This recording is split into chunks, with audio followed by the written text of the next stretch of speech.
विश्वगुरु निवृत्तीनाथ महाराज, सद्गुरु जोग महाराज, श्री संत सद्गुरु रघुनाथ बाबा सब संतन की विठ्ठल विठ्ठल विठ्ठल विठ्ठल बोला पुंडलिक श्री ज्ञानदेव तुकाराम गोपाल कृष्ण भगवान श्री संत रघुनाथ बाबा सद्गुरु जोग महाराज विठ्ठल विठ्ठल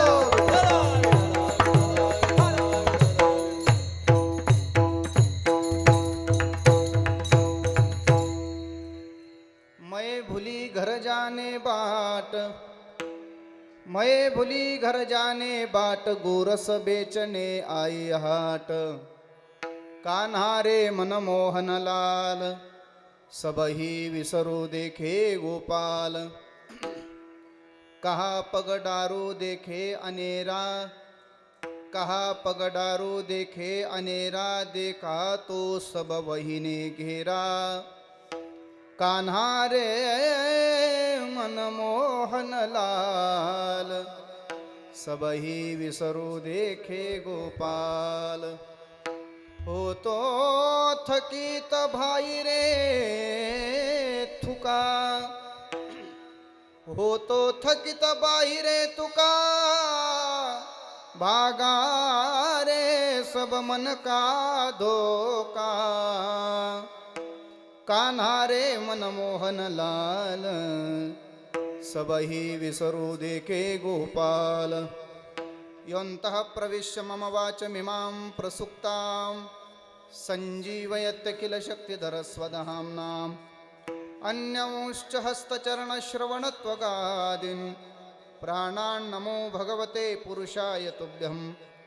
नमः परमहंसाय स्वादितकमलचरणचिन्मकरन्दाय भक्तजनमानसनिवासाय श्रीरामचन्द्राय। पाण्डुरङ्गकारू प्रथम नमन, पाण्डुरङ्गकारू प्रथम नमन, पांडुरंगाकारू प्रथम नमन, पांडुरंगाकारू प्रथम नमन, पाण्डुरङ्गकारू प्रथम नमन।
श्री सद्गुरु दास तुका जयांचे केलिया स्मरण होय सकळ विद्यांचे अधिकरण तेचे बंधो श्री चरण श्री गुरूंचे ते नमस्कारो नि आता जया पूजिले आदरे पांडुरंगे विमानस्थ केले प्रयाण प्रसंगे तनु मानवी दिव्य रूपीच केले न त्यागिते दिव्य लोकासी नेले सेवे लागे सेवक झालो मचा लागलो निज चरणा आहो स्वामी तुकया देवा देवा आहो स्वामी तुकया देवा आहो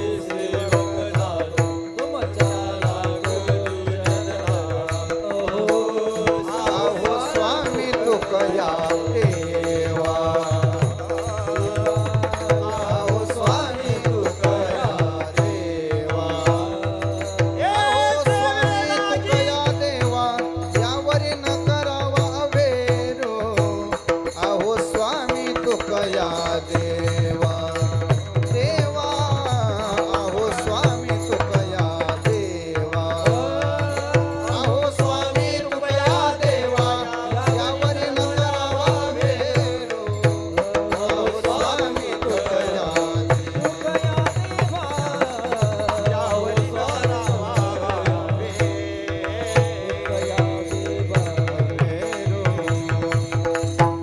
बनसे विभूषित करा नवनीर दाभात पीतांबरा तरुण बिंब फलाधरोष्टात पूर्णेंदु सुंदर मुखादरविंद नेत्रात कृष्णात परम किमपि तत्वमहं न जाने मैं भूली घर जाने बाट मैं भूली घर जाने बाट गोरस बेचने आई हाट कान्हारे मनमोहन लाल सबही विसरू देखे गोपाल प्रस्तुत प्राप्त प्रसंगी भगवान परमात्म्याच्या चिंतन सेवेकरिता म्हणजे निरूपणाकरता निवडलेली गवळण जी आहे आनंद कंद सच्चिदानंद घन परात्पर परब्रह्म पूर्ण प्रकाश भगवान पंढरीधीश पांडुरंगाचे एकनिष्ठ असणारे भक्त सुखाचं सोलीव सुख आणि अध्यात्माचा गाभा वारकरी संप्रदायाची तत्वप्रणाली सर्वसामान्यांच्या अंतःकरणामध्ये ज्यांनी निहून पोचवण्याची महान क्रांती केलेली आहे असे असणारे वैराग्य राग रसिक श्रीमंत श्री शब्दप्रभू तुकोबाराय यांची चार चरणाची वृंदावन धामामध्ये गोकुळामध्ये ब्रजधामामध्ये गोपी भावाला प्राप्त झालेली गोपिका तिच्या अंतःकरणामध्ये परमात्म्याच्या संगतीने निर्माण झालेला जो आमूलाग्र बदल आहे जे अलौकिक परिवर्तन आहे ते परिवर्तनाचा निर्देश महाराज आजच्या गवळणीत करतात विठ्ठल विठ्ठल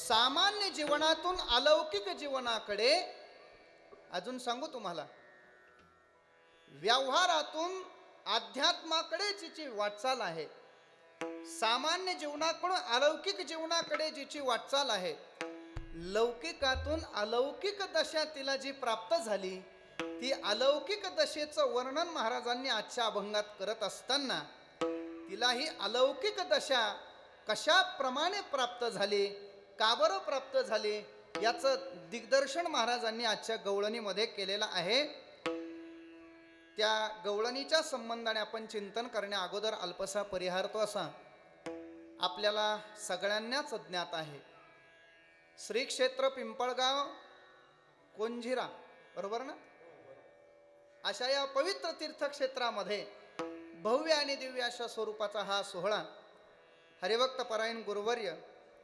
प्रातस्मरणीय ब्रह्मनिष्ठ मुनी सद्गुरू श्री संत रघुनाथ बाबांच्या या पवित्र वास्तव्याने पुनीत आणि पवित्र झालेले ही आपलं क्षेत्र आहे म्हणून मी आवर्जून याला गाव नाही म्हटलं तर याला क्षेत्र म्हटलं का बरं ज्या गावाला तीर्थ आहे ज्या गावाला साधू महापुरुषांचं वास्तव्य आहे आणि ज्या गावाला परमात्म्याचं देवत्वही आहे या तीन गोष्टी जिथे एकत्र येतात ते गाव राहत नाही, ते क्षेत्र बनत असतं.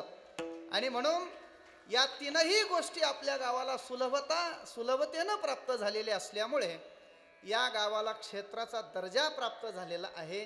असं पिंपळगाव कोंझिरे या गावामध्ये, या क्षेत्रामध्ये भव्यदिव्य स्वरूपाचा हा सोहळा आपण गेल्या 7 दिवसापासून अनुभवू लागलेलो आहे.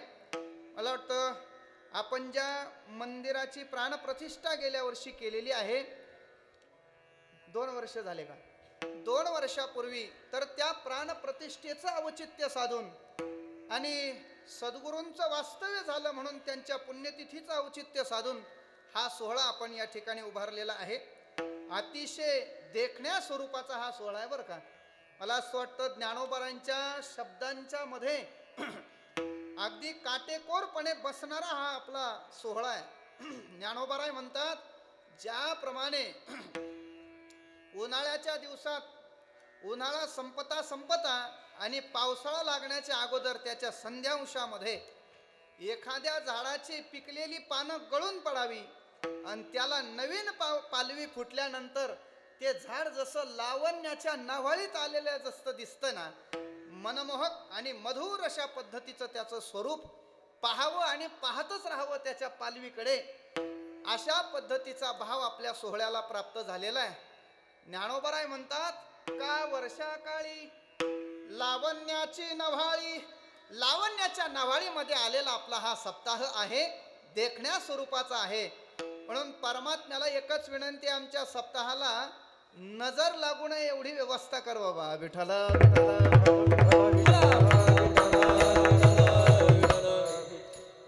थोर महापुरुषांचा सहभाग या कार्यक्रमासाठी आहे.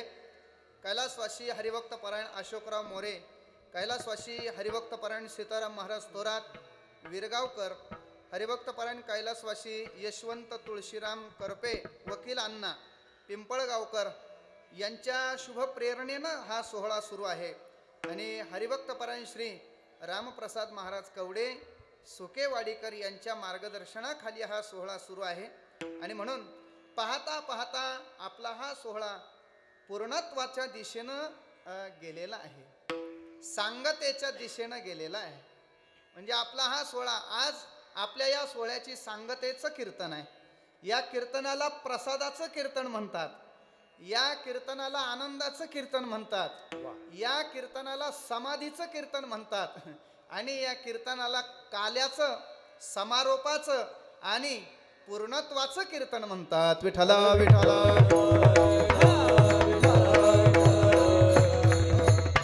आता काला झाला की आपला सप्ताह पूर्णत्वाच्या दिशेनं, पूर्णाहुती या सोहळ्याची झालेली आहे. आणि मग काला झाल्यानंतर एखादा टोपीवाला बुवा जर तुम्हाला गावात दिसला तर कुणीही सहज त्यांना विचारतं, महाराज सकाळी झाला ना काला, आता तुम्ही परत का आला? ऐका ना, आता सकाळी काला झालेल्या असल्यामुळे आता येऊ नका, मग आता तुम्ही पहिल्या गाडीनं हला. ऐका नाही, कारण आता आमचा झालेला आहे काला. म्हणून काल्याचं कीर्तन हे आनंदाचं कीर्तन आहे. ज्या कीर्तनाच्या श्रवणाने साधकाच्या अंतःकरणामध्ये परमात्म्याच्या विषयी अतिशय निर्विकल्प प्रीती निर्माण होते, ती चिंतन म्हणजे काल्याचं कीर्तन आहे. विठ्ठल विठ्ठल. आणि अशा काल्याच्या कीर्तनाच्या द्वारा भगवान गोपाल कृष्णांच्या संगतीमध्ये गोपाळांना, गायींना आणि गवळणींना मिळालेलं जे परमसुख आहे, ते परमसुखाच्या द्वारा त्यांच्या अंतःकरणामध्ये जो बदल घडलेला आहे, तो बदल नेमका काय आहे, त्याची स्थिती काय आहे, हे आज आपल्याला गवळणीमध्ये बघायचं आहे. काय आहे? परमार्थिक अधिष्ठान हे आमूलाग्र बदला करताच आहे. ऐकताय ना सगळी मंडळी? परमार्थाचं अधिष्ठान हे आपल्या जीवनामध्ये आमूलाग्र बदल घडवण्याकरताच आहे. म्हणून श्रोत्यांनी कीर्तनकाराकडे मनोरंजनाच्या अपेक्षेनं पाहू नये, अशी आपल्याला हात जोडून विनंती आहे. हल्ली श्रोत्यांच्या ऐकण्याची बैठक खालावलेली आहे. कीर्तनकाराकडे लोक मनोरंजनाच्या दृष्टीने बघतात. म्हणून मी तुम्हाला हात जोडून विनंती करतो, दादानो, कीर्तन ही साधना मनोरंजनाची नाहीये. कीर्तन ही साधना मनोरंजनाची नसून तर कीर्तन ही साधना परिवर्तनाची साधना आहे. म्हणून हे मात्र आपण ध्यानात ठेवलं पाहिजे. आपल्या परमार्थाच्या द्वारा अंतःकरणामध्ये आमूलाग्र बदल घडला पाहिजे, तर आपल्या परमार्थाला किंमत. नाही तर श्रम एव हि केवलम. भागवतामध्ये वर्णन करतात व्यास महर्षी, तुमच्या जीवनामध्ये तुम्ही केलेलं कर्म, त्या कर्माचा परिवर्तन श्रमाशिवाय दुसरं काही पदरात पडणार नाही. आणि श्रम पदरात पडणं म्हणजे काहीच न पडल्यासारखं आहे. विठ्ठल विठ्ठल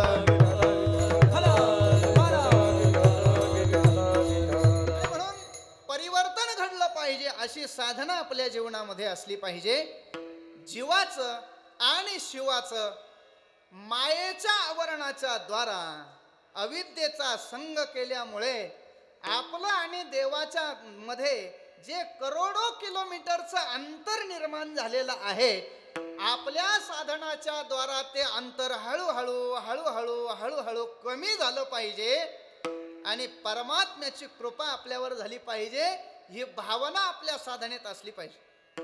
म्हणून ज्ञानोबराय म्हणतात, कधीतरी शत एक जन्माच्या शेवटी कृपाळुवा पोटी येईल दया. परमात्म्याला एक दिवस आपली दया आली पाहिजे, असं काहीतरी आपली साधना असावी आणि त्या अंगाची साधना करण्याची साधकाने प्रयत्न करावा. आज आहे काल्याचं कीर्तन आणि काल्याचं कीर्तन म्हटलं की तिथे तुकाराम सखाराम यांचं चरित्र चालत नाही. नोहे संतांचं सुद्धा चरित्र चालत नाही. नाही नाही, हे जे व्यासपीठ आहे ना, हे व्यासपीठ त्याच्या करता नाहीच मुळी. पण असं आहे महाराज, लोकेशनेच्या पाठीमागे लागलेली माणसं, वित्तेषणेच्या पाठीमागे लागलेली माणसं, सत्तेच्या पाठीमागे लागलेली माणसं, त्यांना त्या त्या विशिष्ट लोकांचं वर्णन करावं लागतं. पण ध्यानात ठेवा, ज्या साधकाला देवाशिवाय दुसरं कुणाशीच घेणं देणं नाही, तो मात्र सखाराम तुकारामचं वर्णन या गादीवर करत नाही. का बरं? आमच्या बापाने आम्हाला नियम घालून दिलेला आहे. काय? कीर्तिमान वाची करू नये, कीर्तिमान वाची गाऊ नये, कीर्तिमान वाची करू नये, कीर्तिमान वाची गाऊ नये.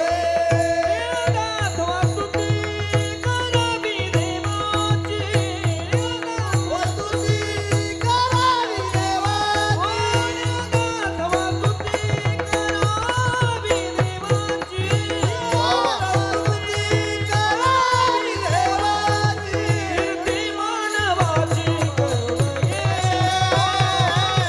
कीर्तिमान वाची गाऊ नये,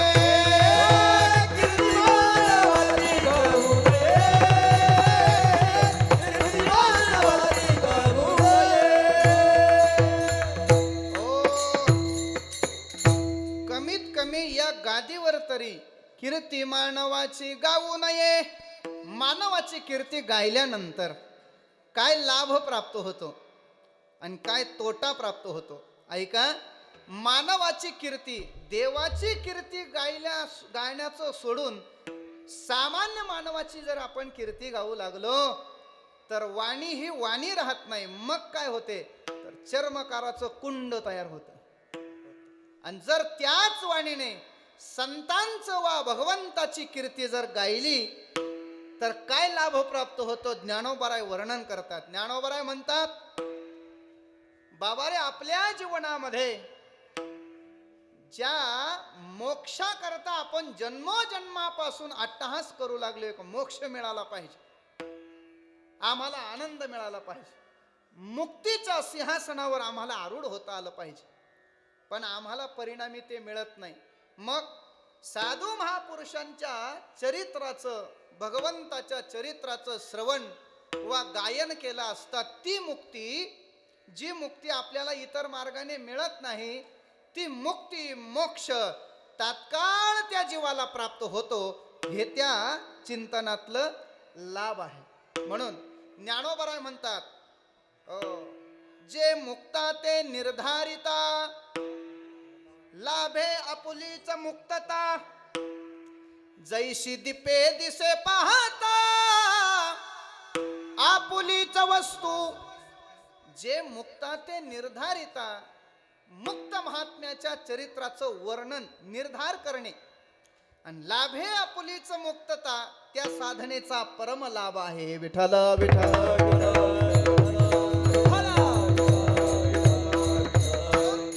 कीर्तनात एकतर सज्जनाचं चिंतन करावं नाहीतर देवाचं करावं. कीर्ती मानवाची गाऊ नये. का बरं गाऊ नये? त्याचं कारण असं आहे, मानवाची काय कीर्ती असते काय? कीर्तनात कथेचं वर्णन करावं. माणसाची काय कथा आहे का?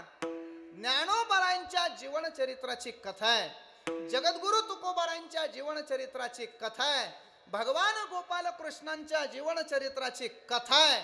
आणि तुमची आमची काय आहे? आपली सगळी व्यथाच व्यथा आहे. आणि मग कीर्तनात काय व्यथा सांगायची? सांगणाराही व्यथेमध्ये आणि ऐकणारेही व्यथेमध्ये असेल तर त्याच्यामध्ये फायदा काहीच नाही. मग करायचं तरी कशाला? कहा गया कुछ नाही आणि क्या लाया कुछ नाही. आणि मग कशाला भानगडीत पडायचं उगाच? ऐका तर ऐका, आज काल्याचं कीर्तन असल्यामुळे भगवान गोपाल कृष्णांच्या चरित्राचं वर्णन आपल्या संकल्पित वेळेमध्ये म्हणजे 11 ते 3 या कालावधीमध्ये आपल्याला करायचं आहे. जागे आहे ना तुम्ही? म्हणजे थोडक्यात आपल्याला पत्रिकेवरच्या वेळेप्रमाणे आपली सेवा संपुष्टात आलेली आहे. पण आता आल्यानंतर इथं आलेलोच आहे, मग उगाचच काही न सांगता निघून गेल्यापेक्षा थोडंसं मी सांगण्याचा प्रयत्न करतोय. ऐका, भगवान गोपाल कृष्णांचं चरित्र आजच्या काल्याच्या कीर्तनात सांगायचं. का बरं? इतर देवतेचं चिंतन नाही चालत का? महाराज म्हणले नाही चालत. का बरं चालत नाही? कारण इतर अवतारामध्ये परमात्म्याचे जे अवतार आहे ते 6 प्रकारांच्या मध्ये मोडत असताना ते 6 प्रकार अंश अंशांश आवेश पूर्ण कला आणि परिपूर्णोत्तम अवतार अशा 6 प्रकारामध्ये अनंत अवतार परमात्म्याचे आहेत. त्याच्यामध्ये परिपूर्णोत्तम साक्षात श्री कृष्णो नान्येवहिं परिपूर्णोत्तम अवतार भगवान गोपाल कृष्णांचा आहे. मग पूर्ण अवतार रामकृष्ण वा. पण भगवान परमात्म्याचा हा परिपूर्णोत्तम अवतार का बरं आहे? त्याचं कारण असं आहे, एक कार्यार्थमागत्यम कोटी कार्यम चकारकाः. एका कामा करता येतो आणि अनंत कार्य करून जातो तो अवतार भगवान गोपाल कृष्णांचा आहे. परमात्म्याचं येणं प्रामुख्याने आपण परंपरेनं ऐकतच राहतो. धर्म संस्थापनार्थाय संभवामी युगे युगे.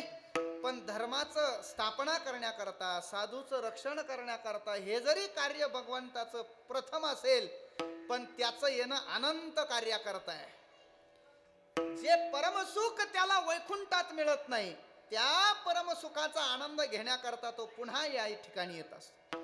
ज्या सुखा कारणे देव वेडावला, ज्या सुखा कारणे देव वेडावला, वैकुंठ सोडून संत सदनी राहिला, वैकुंठ सोडून संत सदनी राहिला.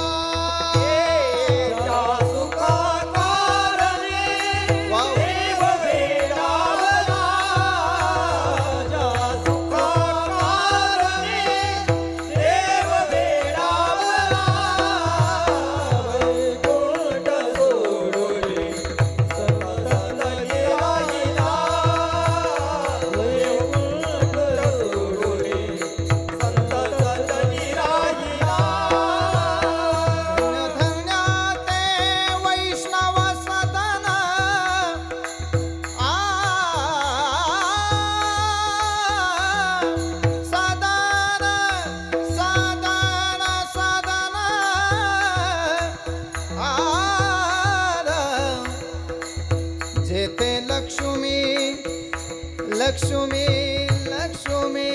लक्ष्मी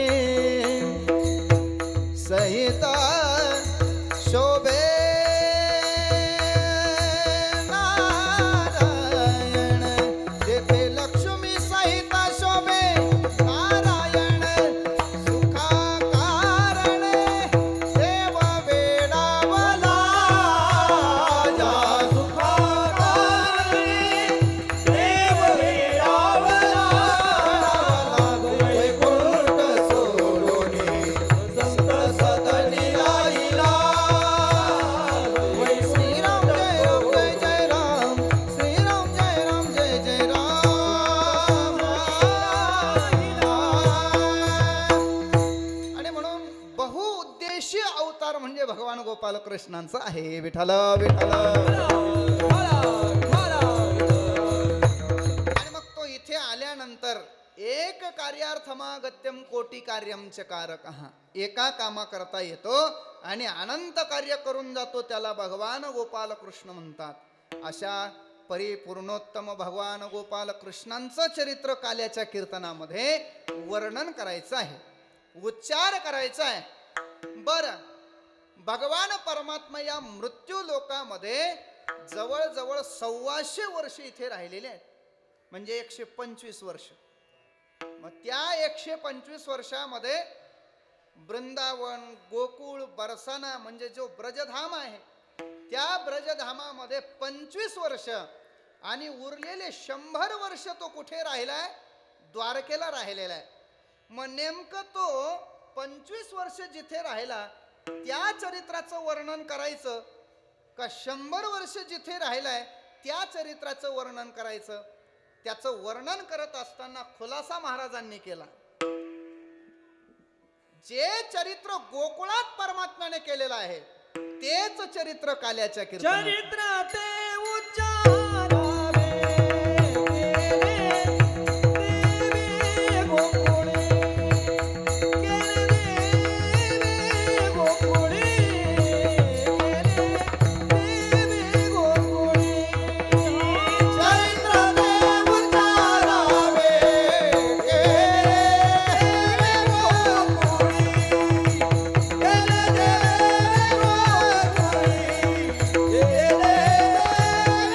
गोकुळे. त्यातले त्यात आणखी एक पोट विचार केलेला आहे. गोकुळामध्ये चरित्र केलं ते त्याचं वर्णन करायचं, पण कोणत्या दशेमध्ये असताना? रांगता गोधने राखिता हे रांगता गोधने, राखिता हे राखता गोधन, राखिता हे राखता हे तसे चरित्र केले नारायण, हे तसे चरित्र केले नारायण, हे तसे चरित्र केले नारायण, हे तसे चरित्र केले नारायण, हे तसे चरित्र केले नारायण, हे तसे चरित्र केले नारायण. हे तसे चरित्र केले नारायण, हे तसे चरित्र केले नारायण. रंगत गोधने राखिता है, राखिता है, राखिता है. माझी वाणी तुझे वर्णी न गुणनाम, माझी वाणी तुझे वर्णी न गुणनाम.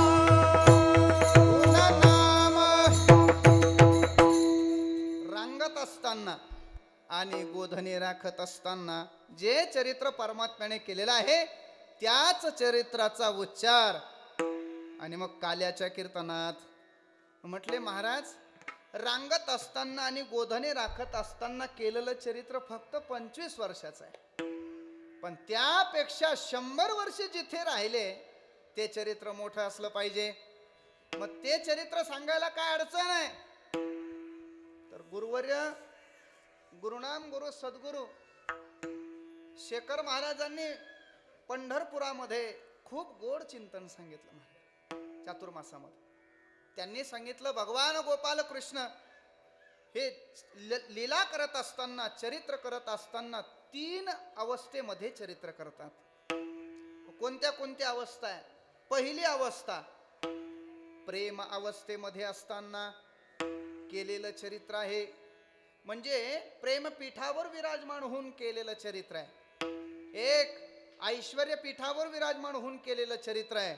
आणि तिसरं महायोग पीठावर विराजमान होऊन केलेलं चरित्र आहे. प्रेमपीठावर विराजमान होऊन केलेलं चरित्र ते वृंदावन गोकुळामध्ये. ऐश्वर्याचं प्रदर्शन केलं द्वारकेमध्ये, आणि तीच द्वारकेची मूर्ती आली भीमातिरी. आणि भीमातिरी आल्यानंतर ज्या वेळेला त्याने कमरेवर हात ठेवले, त्यावेळेला मग शंकराचार्यांनी वर्णन केलं. महायोग पीठे तटे भीमरथ्याम वरम पुंडरीकाय दातुं मुनींद्रे समागत्य तिष्ठन्तमानंद कंदं परब्रह्मलिंगम भजे पांडुरंगम. महायोग पीठ पंढरपूरला, ऐश्वर्य पीठ द्वारकेला, आणि प्रेमपीठ ब्रजधामामध्ये. विठ्ठल विठ्ठल. वृंदावनामध्ये 25 वर्ष राहिले, पण तिथे गाई, गोपाळ आणि गवळणींना प्रेम दिलेलं आहे, म्हणून ते प्रेमपीठ आहे. पण तोच भगवान परमात्मा ज्या वेळेला द्वारकेला गेला, तिथे मात्र तो कन्हैया राहिला नाही. मग तिथे गेल्यानंतर तो काय झाला? गड्यानो राजा किरे झाला, गड्यानो गड्यानो गड्यानो गड्यानो राजा किरे झाला. कृष्ण सिंहासनी बैसला, कृष्ण सिंहासनी बैसला, कृष्ण सिंहासनी बैसला.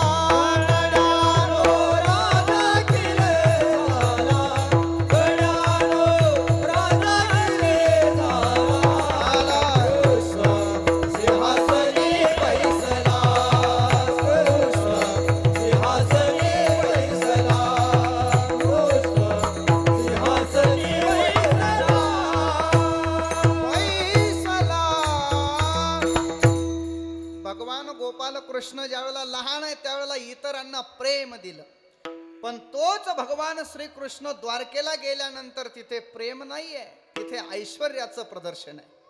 आणि ऐश्वर्य काल्याच्या कीर्तनात जमत नाही, इथं प्रेम सांगायचं आहे. साधकाच्या अंतःकरणामध्ये प्रेमाची वृद्धी व्हावी परमात्म्याच्या प्रती. आणि मग असं चिंतन सांगायचं म्हणून गोकुळामध्ये जे चरित्र केलेलं आहे, आणि मग असं चरित्र सांगायचं आहे. त्या भगवान गोपाल कृष्णांच्या द्वारा, त्याच्या संगतीच्या द्वारा गवळणींच्या अंतःकरणामध्ये झालेला जो बदल आहे ना, तो बदल हा अलौकिक बदल आहे महाराज, सामान्य बदल नाही. म्हणून त्या अलौकिक बदलाचं वर्णन याच्यामध्ये करायचं आहे. विठ्ठल विठ्ठल.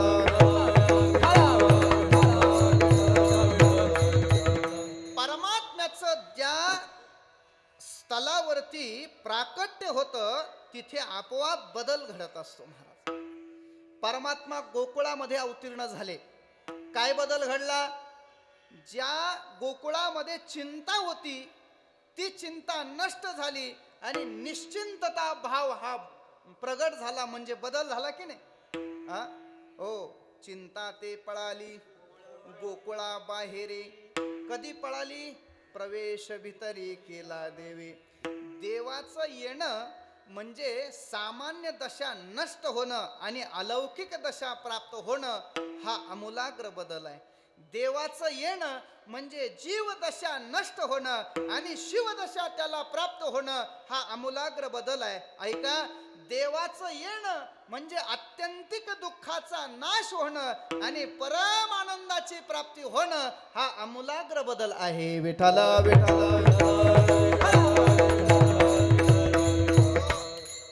मग अशी गोकुळामध्ये एक गवळण, जिचं नवीन त्या ठिकाणी विवाह होऊन आलेली, आणि मग सासूने त्या सुनेला असं समोर बसावलं. लग्न झाल्यानंतर आलेली दुसऱ्या दिवशी सासूने असं पुढे, आई ग, तुला जर चांगला संसार, उत्तम सुखाचा संसार करावा व्हावा असं वाटत असेल, तर तुला काही नियम पाळावे लागतील इथे गोकुळामध्ये.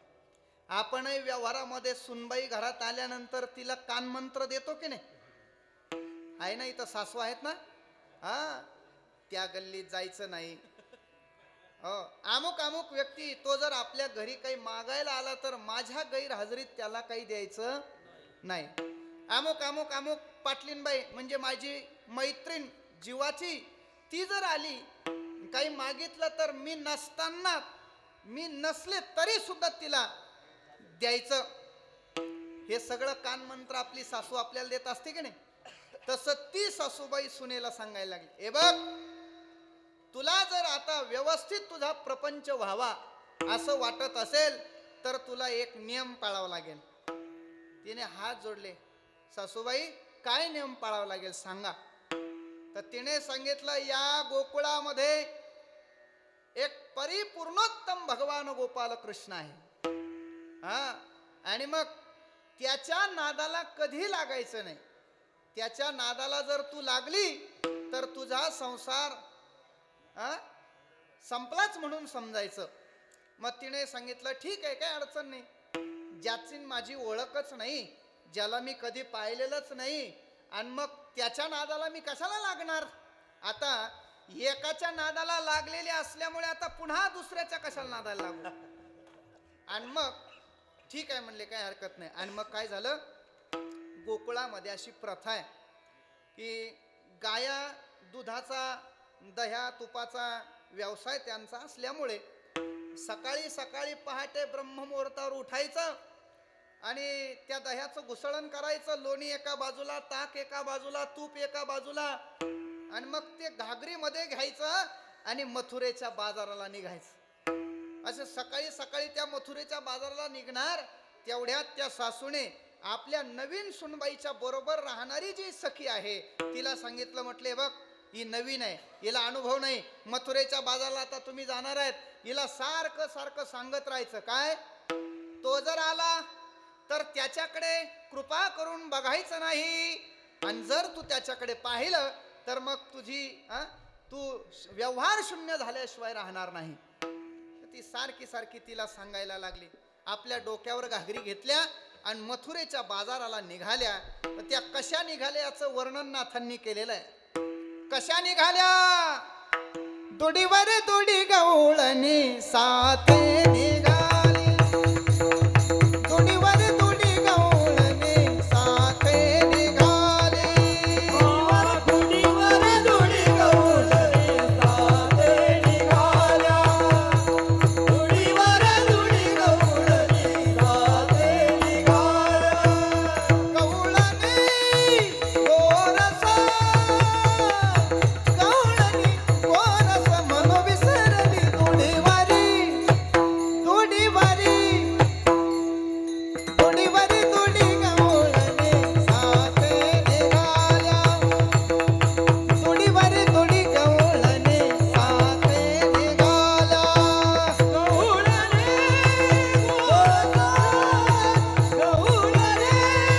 गोरस, गवळणी गोरस, गवळणी गोरस मन विसरली, दुडीवारी दुडीवारी दुडीवारी दुडीवारी दुडीवारी दुडी गवळणी साथे निघाल्या. वा रे वा. दुडीवर दुडी गवळणी साथे निघाल्या. साथे निघाल्या.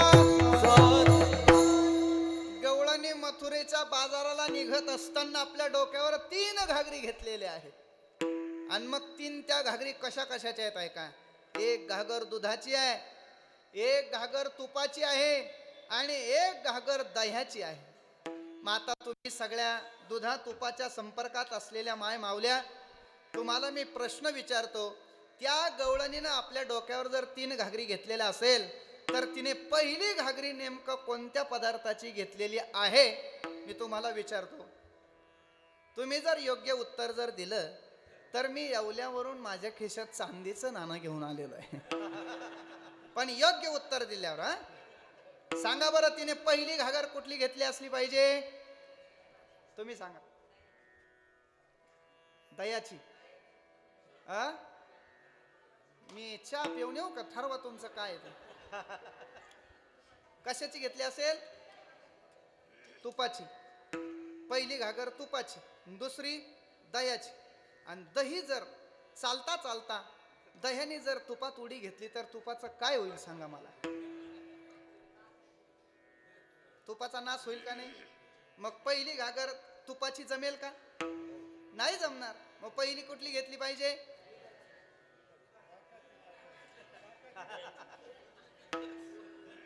अहो ताक नव्हतंच ना, तुम्ही ताक कशाला काढलंय?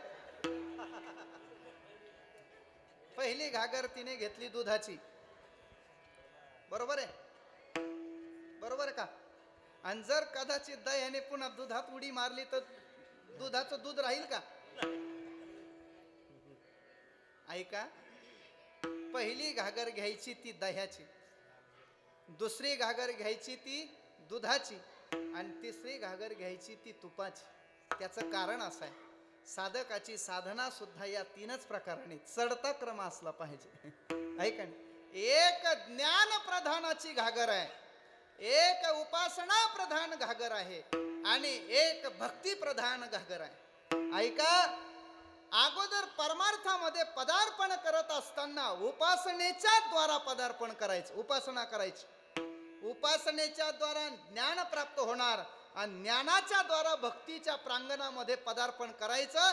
परमात्मा भेटला म्हणून समजा, असं आहे महाराज. ही प्रक्रिया आहे. जशी योग साधना करत असताना लगेचच समाधी अवस्था प्राप्त होत नाही, मग अगोदर 7 प्रक्रिया करून त्याच्यामध्ये उत्तम प्रकारे आणि उत्तीर्ण झालं पाहिजे, तेव्हा मग शेवटची अवस्था समाधीची आहे. मग ते समाधीचं सुख आहे, त्याच्या अगोदर नाहीये. जसं हे तसं हे. आणि मग अशा त्या 3 घागरी घेऊन निघाल्या.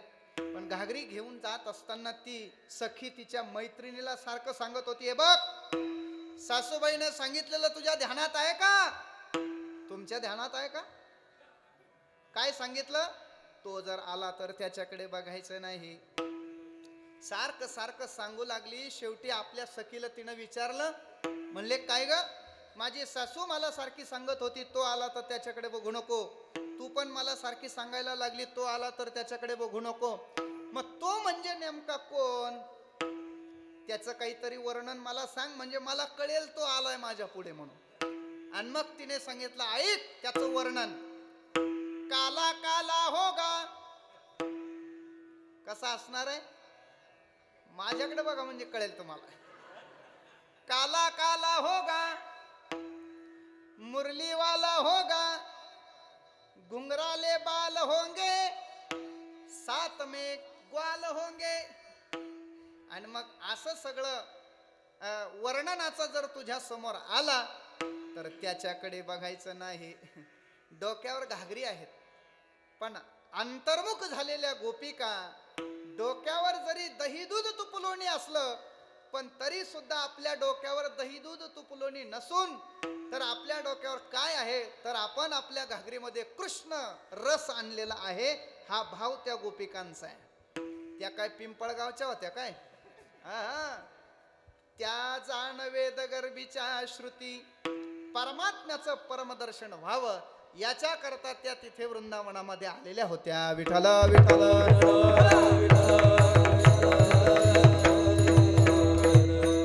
म्हणून घागरीमध्ये आपल्या भगवान श्री कृष्ण रूप आपण सार तत्व ठेवलेला आहे. हाच भाव त्यांच्या अंतःकरणामध्ये. म्हणून त्यांनी म्हणावं, दुडिया माझा रे कान्होबा साला भारी, दुडिया माझा रे कान्होबा साला भारी, उत्तमने गोरस साने पाहेरी, उत्तमने गोरस साने पाहेरी, दुडी बारी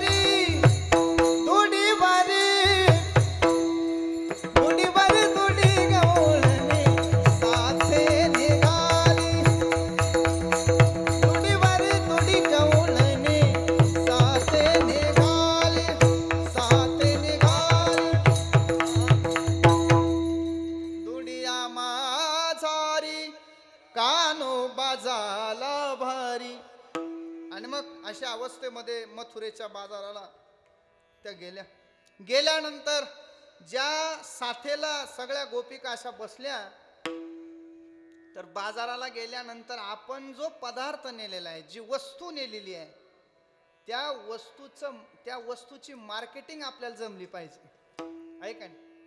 कारण असं आहे, या बाजारात गेल्यानंतर ज्याला बोलता येतं त्याचे कुळीद विकतात, आणि ज्याला बोलता येत नाही म्हणजे मार्केटिंग करता येत नाही त्याचे गहू तसेच राहतात, आहे का नाही? मला असं वाटतं, केळीवाला केळी विकत असताना आम्ही वृंदावनात गेलो आता मागच्या महिन्यामध्ये, तर ते मोठ्याने आवाज देत होता, आव आव मलाईवाले केले. मी म्हटलं बापरे, मलाईवाले केले कधीपासून आले म्हणले, कोणता ब्रँड आहे आपण जाऊन पाहू. सोलून पाहिलं तर आपल्या साध्या केळी सारखं केळी होती, पण बोलायचं काय, मलाईवाले केले. म्हणले कुठले केले, अफगाणिस्तान से आए हे.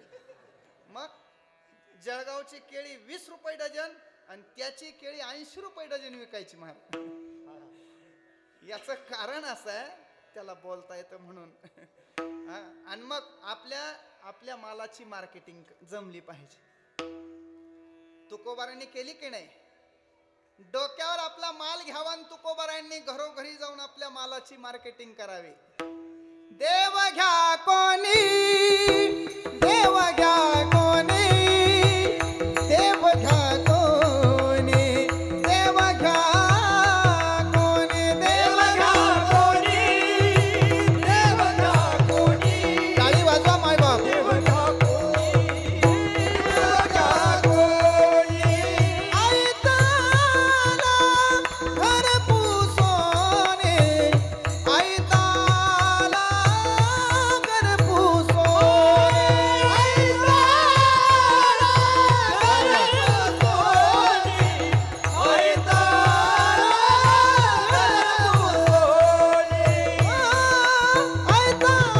घर पुसोने, आयताला घर पुसोने. देव घ्या कोणी, देव घ्या कोणी, देव घ्या कोणी,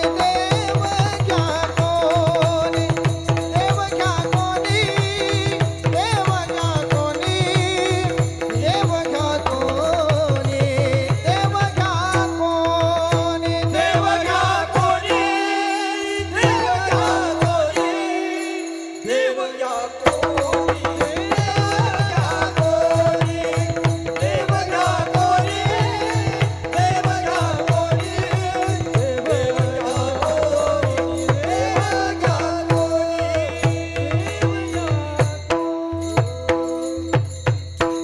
तुकोबारांकडे असलेला जो माल आहे त्याचं मार्केटिंग तुकोबारांनी करावं. प्रत्येकाला आपल्या मालाची मार्केटिंग करता आली पाहिजे. आणि मग अशा साथेला बसल्या, खरं तर त्यांनी म्हणायला पाहिजे, दही घ्या, तूप घ्या, दूध घ्या, लोणी घ्या, असं म्हणायला पाहिजे की नाही? का बरं? त्यांनी घागरीत काय आणलेलं आहे तेच आणलेलं आहे. पण अंतर्मुख झालेल्या गोपिका, आत हरी बाहेर हरी, हरीने घरी कोंडिले, हा भाव त्यांचा असल्यामुळे त्यांनी दही दूध तूप लोणी घ्या म्हणून म्हणायचं नाही. मग गोविंद घ्या कोणी, दामोदर घ्या गे, गोविंद घ्या कोणी, दामोदर घ्या गे, गोविंद घ्या कोणी, दामोदर घ्या गे, गोविंद घ्या कोणी, दामोदर घ्या गे. तव तव हसती मथुरेच्या गे, तव तव हसती मथुरेच्या गे, गोविंद घ्या कोणी, दामोदर घ्या गे, गोविंद घ्या कोणी, दामोदर घ्या गे. तव तव हसती मथुरेच्या गे, तव तव हसती मथुरेच्या गे, गोविंद घ्या कोणी, दामोदर घ्या गे, गोविंद घ्या कोणी, दामोदर घ्या गे, दामोदर घ्या गे.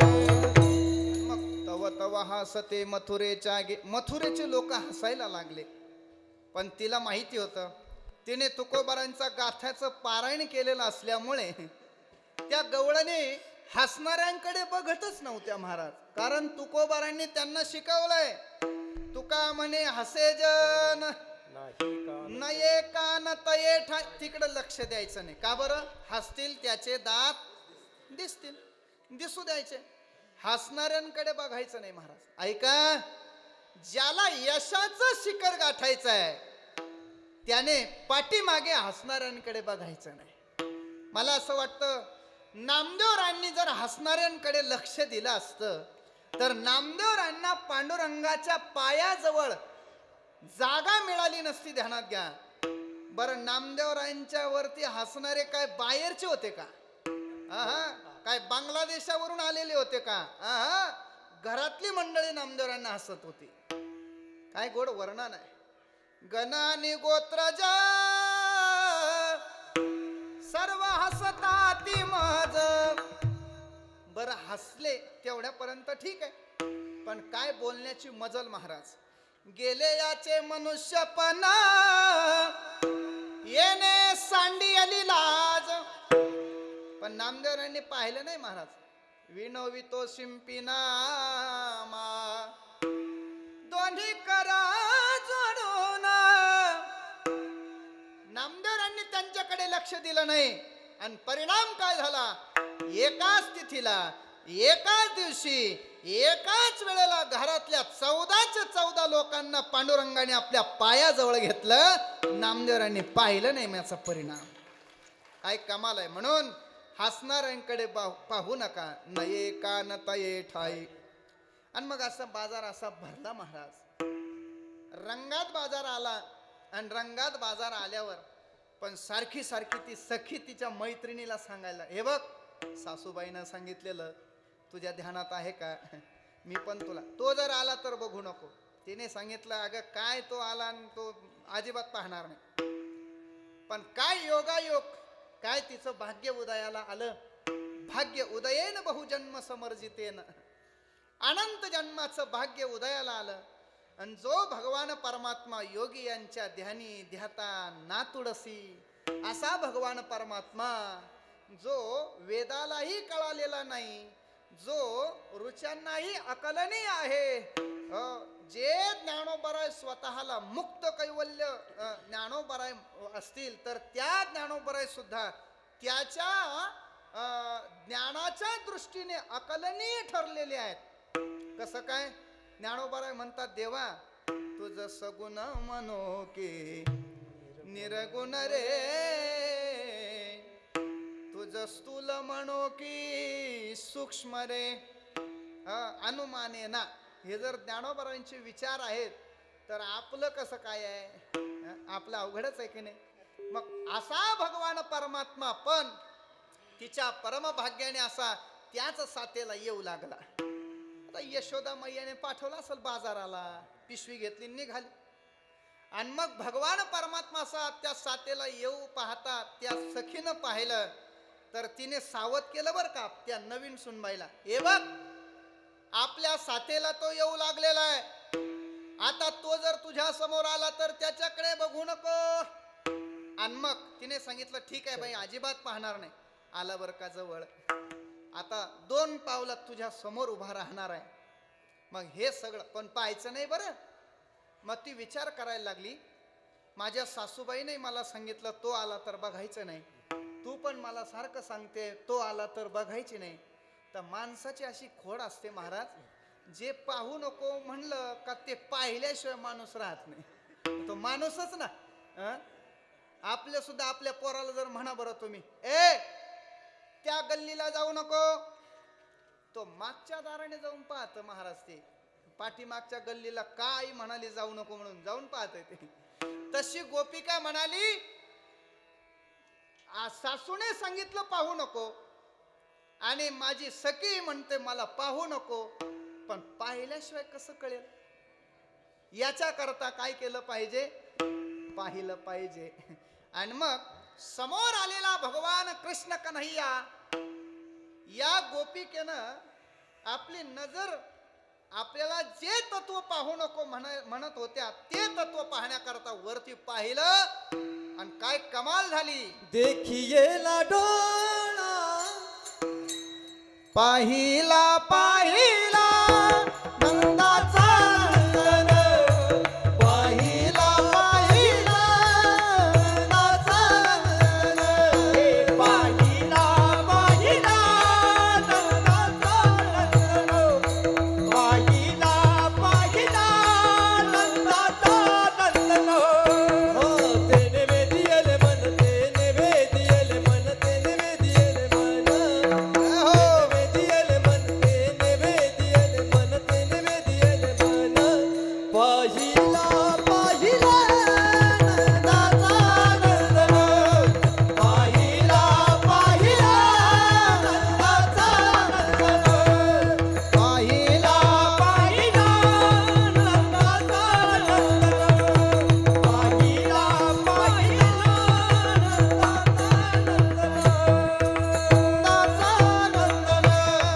नंदाचा नंदन. आमचे योगेश बाबा गवळण चांगले म्हणतात म्हणून काढली बरं का. भगवान परमात्म्याला पाहिलं आणि काय कमाल झाली. तेने वेधिले मन, त्याने मन वेधून घेतलं महाराज. बरं भगवान परमात्म्याला पाहिल्यानंतर साधकाची चित्तवृत्तीला आकर्षण करून घेणारा परमात्मा, मग तो काही दिसायला सामान्य असेल? व्यासांनी वर्णन केलेलं आहे. कस्तुरी तिलकम ललाट पटले, वक्षस्थले कौस्तुभम, नासाग्रे वरमौक्तिकं करतले, वेणुकरे कंकणम, सर्वांगे हरिचंदनं सुललितं कंठे च मुक्तावली, गोपश्री परिवेष्टितो विजयते गोपाल चूडामणी. मला वाटतं त्या श्लोकाचं ट्रान्सलेशन संतांनी अनेक अभंगामध्ये आपल्याला पाहिलं. राजस सकुमार मदनाचा पुतळा, रवी शशी कळा लोपलिया,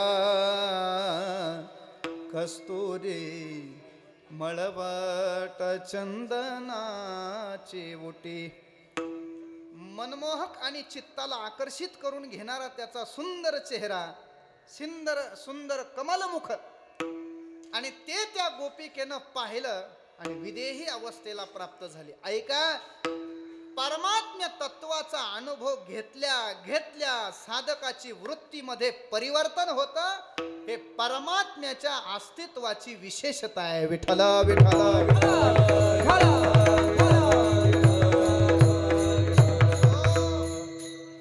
भगवान परमात्म्याच्या श्रीमुखाकडे पाहिल्यानंतरच विदेही अवस्था होते असं नाहीये. मग त्याच्या सहसंगतीला असणाऱ्या वस्तू सुद्धा साधकाच्या चित्तवृत्तीला आकर्षित करून घेणारे आहेत. बरोबर आहे की नाही? मग कधी भगवान परमात्म्याने शृंगे वाजावी तर गायी आकर्षित होतात, तर कधी भगवान परमात्म्याने आपल्या कमरेला खवलेल्या बासरी हातामध्ये घ्यायची. जो पंचप्राण समस्त विश्वाला दान करतो तोच पंचप्राण देवाने त्या बासरीला दान करावा. काय कमाल आहे, काय भाग्य आहे त्या बासरीचं. कोणी साधकाने त्या बासरीचंच कौतुक करायला लागले. काय कमाल आहे, काय भाग्य आहे या बासरीचं. इकडं अनंत साधना करून तो परमात्मा स्वप्नात येत नाही. अनंत जन्मामध्ये साधना करणाऱ्या साधकाला विचारलं तर तो म्हणतो, आजही झोपल्यानंतर देवाचे स्वप्न पडायला पाहिजे, पण म्हशीचे पडतात. काय करावं, काय करावं. पण त्या असा असणारा अलौकिक भगवान परमात्मा, दुर्मिळ तत्व, पण मात्र त्या बासरीला सुलभ झाला. काय भाग्य असेल त्या बासरीचं. मग त्या बासरीला विचारलं तर बासरीनं सांगितलं, मी अशी तशी इथपर्यंत आले नाही. मग अगोदर ग्रामपंचायतचा सदस्य झाले, त्यानंतर मग सरपंच झाले, सरपंचाच्या नंतर मग नगरसेवक झाले, मग नगर परिषद लढवली, त्याच्यानंतर मग पुन्हा आमदारकी लढवली, मग त्याच्यानंतर पुन्हा खासदार झालो, खासदाराच्या नंतर मग बहुमताने मग कुठे मला मुख्यमंत्री होता आलं. तसं काही मी झाले बासरीचं सांगतोय बरं का, तुम्ही कुठेही जाऊ नका. है का? त्या बासरीनं कसं काय ही साधना तुला प्राप्त झाली? तर बासरीनं सांगितलं, काही नाही, मी जंगलात कुठेतरी एका वृक्षाच्या या अडचणीमध्ये मी असताना एका लाकूड तोड्याने मला तोडलं, त्याला छान वाटलं, तर त्याने मला गावात आणलं. गावात आणल्यानंतर त्याने हे कामाची वस्तू आहे म्हणून बासरीकाराकडे मला दिलं. त्याने माझ्यातलं पहिलं कार्य केलं. काय केलं? माझ्या आतमध्ये असलेल्या सगळ्या गाठी त्याने बाजूला केल्या. गाठी.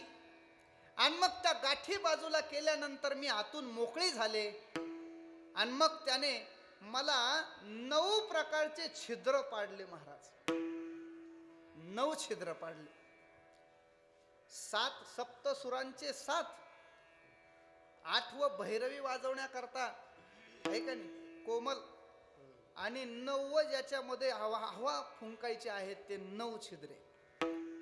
आणि मग त्याने 9 छिद्रे पाडल्यानंतर प्रत्येक छिद्रातून सप्तसुरांचा आविष्कार होतो की नाही याची परीक्षा केली. त्याच्यातूनही मी पास झाले. आणि मग शेवटची परीक्षा, अग्नी परीक्षा, आव्यामध्ये घातलं त्याने. माझी अग्नी परीक्षा झाली.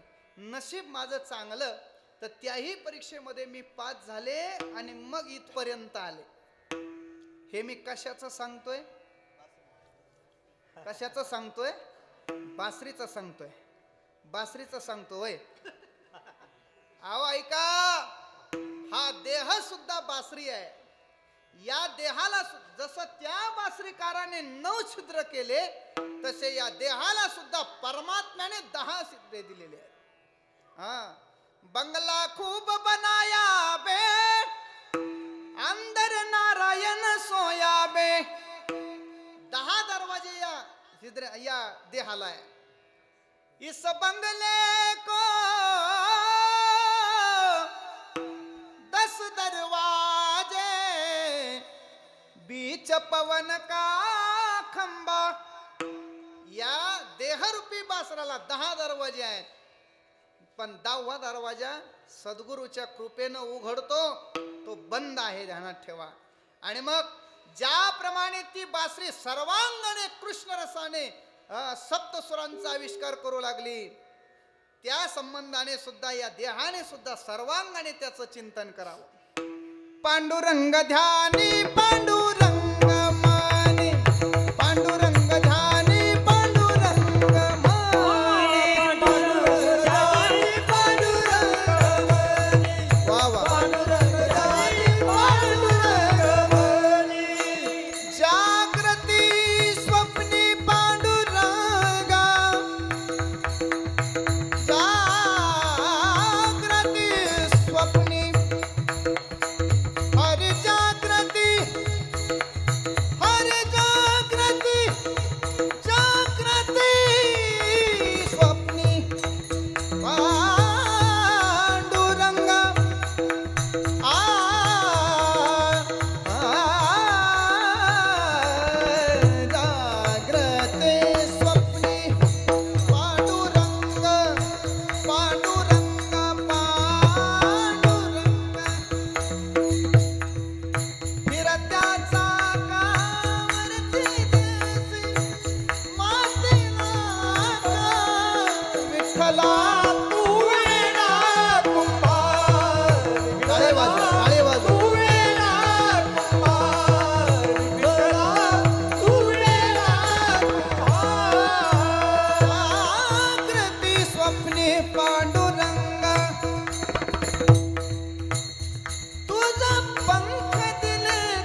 पांडुरंगाचं चिंतन त्या जीवाचं घडलं पाहिजे आणि मग तेव्हा परमात्म्याचं दिव्य दर्शन होतं.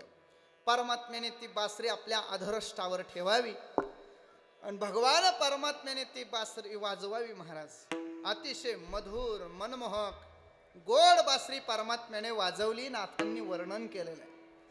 मृदू मधुर मधुर वाजवितो वेणू, मृदू मधुर मधुर वाजवितो वेणू. मृदू मधुर मधुर वाजवितो वेणू, मृदू मधुर मधुर वाजवितो वेणू. सावळा नंदनु नंदाचा मृदू मधुर मधुर वाजवितो वेणू. गोड मधुर बासरी वाजवली परमात्म्याने. का बरं बासरी वाजवली? त्याचं कारण असं आहे, त्याचं सगळं मधुर असल्यामुळे. अधरम मधुरम वदनौ मधुरम हसितं मधुरम चलितं मधुरम मधुराधिपतेरखिलम.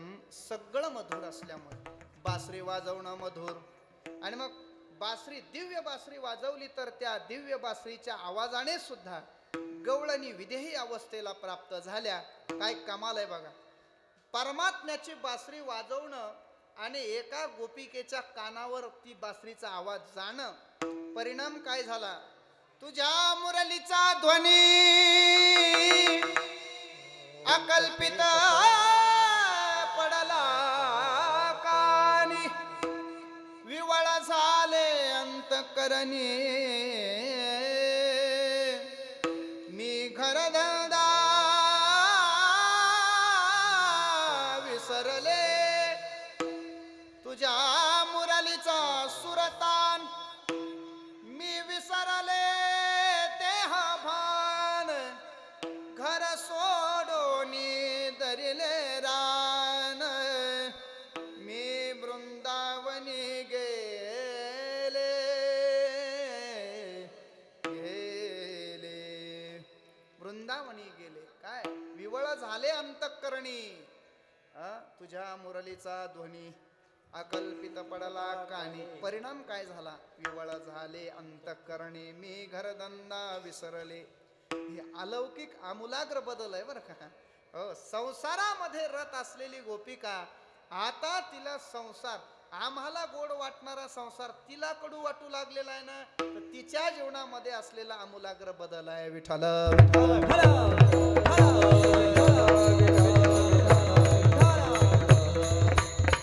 एक गवळण संध्यावशामध्ये गायीची धारा काढण्याकरता बकेट घेऊन निघाली, बादली घेऊन अशी गायीच्या गोठ्याकडे निघाली.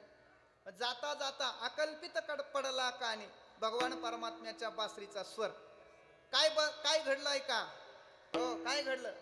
तिने गायीचं वासरू सोडलं, गायीला नाही नेलं, मग म्हशीला सोडलं. महाराज बरं मग म्हशीचं दूध काढायचं का नाही? हा बैलाच्या गोठ्यात गेली दूध काढायला, आहे का नाही? गाय का बछड़ा बैस को छोड़ा, आणि दूध काढायला कुठे गेली? बैलों को दूध निछाड़ो गई. काय कमाल झाली ज्ञाना दादा. त्या बैलाने बकेट भरून दूध दिलं. तुम्ही म्हणाल येताना काय गांजा ओढून आले का काय तुम्ही? बैल कुठे दूध देतो का? तुमच्याकडे देतो का एखाद्याचा बैल? नाही देत महाराज. पण ऐका, गोकुळामध्ये असलेल्या बैलाने खरोखर दूध दिलं. का बरं हो? अरे भगवान परमात्म्याच्या बासरीच्या द्वारा खळखळ वाहणारी यमुना जर स्तब्ध होत असेल, उडणारा पक्षी जर उडायचं विसरून जात असेल, तृणचारा चरू विसरली, गाई वासरे निवांत झाली. गाई वासर चारा खाण्याचे विसरून गेलेले आहेत.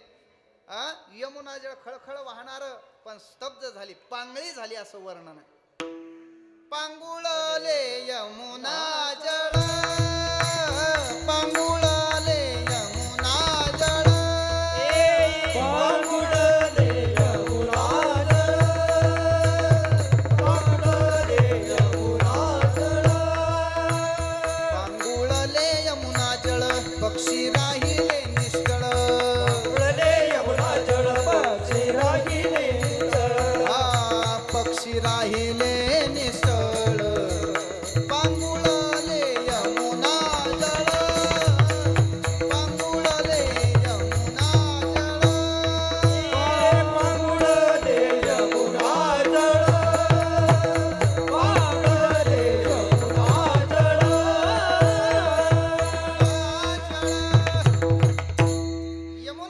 पांगळी होत असेल, पक्षी राहिले निश्चळ, आणि मग बैल का दूध देत नसेल? एक बकेट भरून दूध बैलाने दिलं. एक गोपिका घरकाम करत होती किचन मध्ये, आणि मग तिचं लेकरू रडायला लागलं. तर सासूबाई टीव्ही पाहत होती, अशी सोफ्यावर बसलेली टीव्ही पाहत होती. कोणती सिरियल चालू होती? संदीप महाराज, इन्स्पेक्टर मंजू आहे ना? आणि मग नेमकी जाहिरात आली. जाहिरात आली तर त्या बाळाचं रडणं तिला ऐकायला. कुणाला? सासूला. आणि मग सासू मोठ्याने ओरडायला लागली, सुनबाई. त्या लेकराचं नाव हरणी होतं, मुलगी होती. अगं त्या हरणीला घे कडेवर, तिला सांभाळ, रडायला लागलीये. तर त्या गोपिकेच्या हातामध्ये शेंगदाण्याची बरणी होती. काही काम चालू असेल तिचं, आणि अचानक बासरीचा आवाज परमात्म्याचा कानावर आल्यामुळे विदेही अवस्थेला प्राप्त झाली. तिने काय प्रकार केला ऐका. शेंगदाण्याची बरणी तिच्या हातामध्ये होती, आणि तिची हरणी नावाची मुलगी खाली रडत होती. तिला शेंगदाण्याची बरणी शिंक्यावर ठेवायची होती, आणि हरणी मुलगी कडेवर घेऊन तिला शांत करायचं होतं. पण तिच्याकडून उलट घडलं. काय घडलं? हरणी दिली शिंक्यावर ठेवून, आणि बरणी घेतली काखेत. उगी बाळा, उगी बाळा म्हणायला लागली. असा बदल त्या गोपिकांच्या मध्ये घडला. एक गोपिका डेंटिंग पेंटिंग करण्यासाठी मेकअप आरशाच्या समोर बसली. महाराज, डेंटिंग पेंटिंग कळालं ना? कदाचित सगळ्यांना कळालं असेल, ऐका नाही? थरावर थर, थरावर थर. ऐका नाही? कलर बदलण्याची व्यवस्था म्हणजे मेकअप आरसा आहे महाराज. आणि मग अशी डेंटिंग पेंटिंग करायला लागली. तर तिने अगोदर आपल्या हातामध्ये लिपस्टिक घेतली. लाली कुठं लावायची लाली? नाकाच्या शेंड्याला नाही. कुठं लावायची? आपल्या ओठाला लावायची. बरोबर. तिने काय मेकअप केला ऐका. ओठो पे कुंकू, नयनों में मिश्री, सिर पे काजल लगाते चली, सिर पे काजल लगाते चली, मुरली की नादे दीवानी बनी गवळण. तिने काय केलं? लाली ओठाला लावायची, तर तिने कुंकू ओठाला लावलं. मला ओठो पे कुंकू, नयन में मिश्री. आपल्या डोळ्यामध्ये काय लावायचंय? काजळ घालायचंय. बरोबर आहे की नाही? पण तिने काय घातलं? नयन में मिश्री. मिश्री म्हणजे कळाली का तुम्हाला? इथं संगमनेरच्या त्या पुलाच्या इकडं अलीकडं आल्यावर तिथं तयार होती बघा ती मिश्री. ती मिश्री का? संगमनेर अकोला, संगमनेर अकोला, ती मिश्री नाही. मग ब्रजधामामध्ये खडी साखरेच्या खड्याला मिश्री म्हणतात. माखन मिश्री म्हणजे माखन म्हणजे लोणी आणि खडी साखरेचा खडा मिळून तयार होणारा प्रसाद माखन मिश्री. तिने तो मिश्री, तुम्ही म्हणाल मेकअप आरशाजवळ मिश्री म्हणजे खडी साखरेचा खडा काय करायला लागलाय? तर शृंगारामध्ये पूर्ण शृंगार झाल्यानंतर तोंड गोड करण्यासाठी खडी साखरेचा खडा तोंडात टाकायचा आणि मग कृष्णाच्या दर्शनाला जायचं. असा शृंगारातला प्रकार आहे. आणि मग तिने तो तोंडात टाकायचा तर तिने डोळ्यात भरला महाराज. आणि काजळ डोळ्याला लावायचं तर ते सिरपे काजल लगाते चली.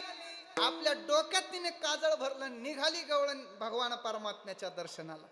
सांगण्याचा मुद्दा एवढाच आहे, परमात्म्याच्या प्रत्यक्ष दर्शनात तो जर विदेही अवस्था प्राप्त करून देत असेल तर त्याच्या अनुपस्थितीमध्ये सुद्धा साधकाला विदेही अवस्था प्राप्त होते. विठ्ठल विठ्ठल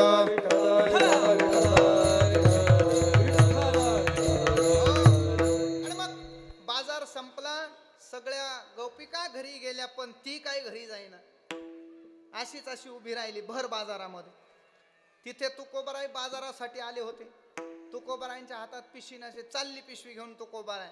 आणि तुकोबाराने पाहिलं भर बाजारामध्ये तोंडवर करून उभी राहिलेली गोपिका. तुकोबारायांनी तिला आचारसंहिता शिकवली. तुकोबाराय म्हणले, हे गोपिका, अशी भर बाजारामध्ये तोंडवर करून उभी राहिली, हे आपल्या कुळाला शोभत नाही. आणि मग तिथे कुलधर्म कुलाचाराची शिकवण तुकोबाराने तिला दिली. ऐक, उत्तम कुलामध्ये असलेल्या माय माऊलीनं भर बाजारात थोबाडवर करून चालायचं नाही. नम्रता. ऐका, जी आल्या गेल्यांची करते कदर, सासू सासऱ्यांच्या सेवेत सदा राहते सादर, आणि जिच्या डोक्यावर असतो सदा सर्व काळ पदर. पदर पदर तिला म्हणतात इंडियन मदर. आता बाकीच्या कुठल्या समजायच्या? आता नका घेऊ, आता राहू द्या, आता घरी गेल्यावर घ्या. अवघड आहे महाराज. कुलधर्म कुलाचार. काय पूर्वीचा कुलधर्म कुलाचार होता. पूर्वीच्या माय मावल्या ब्रह्ममुहूर्तावर पहाटे 4 वाजता उठायच्या, स्नान संध्या करायच्या, आपलं काम उरकून घ्यायच्या आणि भगवान सूर्यनारायणाची वाट बघायच्या दर्शनाकरता. भगवान सूर्यनारायण कधी उगवतात. आता उलट झालेला आहे. आता काय झालेलं आहे? आता ब्रह्ममुहूर्ताचा टाइम चेंज झालेला आहे. ब्रह्ममुहूर्त पूर्वीच्या काळात पहाटे 4 वाजता होता, आता 10 वाजता झालेला आहे. म्हणजे पहाटे पहाटे ब्रह्ममुहूर्तावर 10 वाजता उठणाऱ्या माय मावल्या आहेत. आणि मग पूर्वी त्या माय मावल्या सूर्याची वाट बघायच्या, आता भगवान सूर्यनारायण वाट बघतात. ही अंबाबाई कधी उठते, मला हिचं दर्शन झालं पाहिजे. असं आहे. अवघड आहे का? पूर्वीच्या माय मावल्या अंग भरून लुगडं नेसत होत्या. नऊवार लुगडं नेस. अजूनही काही म्हाताऱ्या आजीबाई आहेत नऊवार लुगडं नेसणारे. असं मस्तपैकी अंग भरून पदर. पण काय कमाल महाराज, काळ बदलला, ते लुगडं जरा जड व्हायला लागलं. आणि मग ते लुगडं घेऊन शिंपी दादाकडे गेले. दादा, यातलं वजन जरा कमी करायचंय. तो म्हणला कापल्याशिवाय पर्याय नाही. आणि मग त्याने 3 वार एकदमच कापून टाकलं. राहिलं किती? 6 वार. आणि मग 6 वाराची साडी तयार झाली. साडी तयार झाल्यानंतर काल बदलला, पुन्हा ती साडी सुद्धा जड व्हायला लागली. पुन्हा ती साडी शिंपी दादाकडे गेली. दादा, यातलं आणखी थोडंसं वजन कमी करा. त्याने मागे पुढे पाहिलंच नाही, पुन्हा 3 वार कापून टाकलं. राहिलं किती? 3 वार.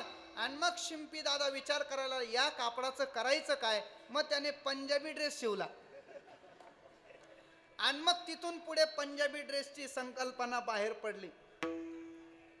आता त्या शिंपी दादाला विनंती आहे माझी, त्या शिंप्याला विनंती आहे माझी, बाबा आता कापा कापीच्या भानगडीत पडू नको. पंचायत होईल, काय शिवावं? ऐक, असं अवघड आहे. ऐका, आपली वेळ संपुष्टात आलेली आहे. आणि मग पण तुकोबारांनी तिला सावध केलं. अशी भर बाजारात का उभी राहिली? तिनं सांगितलं, महाराज काय सांगावं, घरी अगं जा ना घरी, सगळ्या गोपिका गेल्या, तू का जात नाही? तिने सांगितलं, तुकोबाराया, मैं भूली घर जाने बाट, मैं भूली घर जाने बाट, मैं भूली घर जाने बाट, मैं भूली घर जाने बाट, चोरस बेचने आई हाट, कान्हा रे मनमोहन लाल, कान्हा रे मनमोहन लाल, गोरस वेचने आई हाट, गोरस वेचने आई हाट, कान्हा रे मनमोहन लाल, कान्हा रे